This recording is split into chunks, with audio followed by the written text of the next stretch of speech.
Wala mga idol, muna mo yung trabaho na tanong. Huwag na mo iniskilakan. Alagain ninyo. Ayan yung ginawa kami. Eh kami mga idol, gusto nyo sa kabugat na, tumaho na ko na.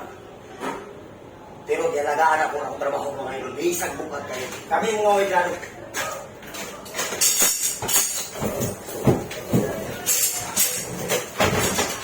Wala mga idol.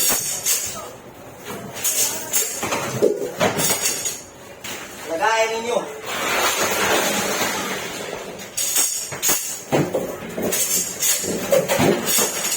Lagayin niyo ang trabaho kung nasa nabuhi inyong pamilya.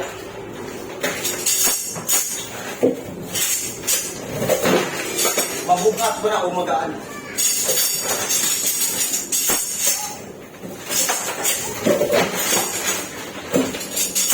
Ang sabi mo, sabi mga idol, gusto ko sa kabugat, ginagahan mo. Nadilig yung pahawa sa among-among. Di sa doon sa kabugat mga idol, kaya na mo. Kaya sila'y nabuhit ang amo ang pamilya.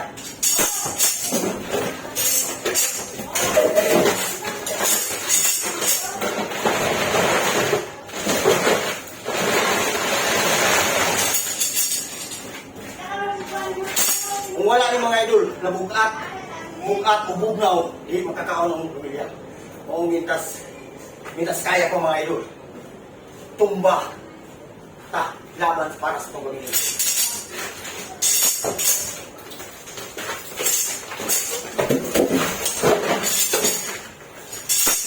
Ito mga idol, maraming iskilahan niya, ginawa mo. Maraming iskilahan niya, yung trabaho, pindot, videoangan ninyo. Ito ka na yung reason eh. God bless.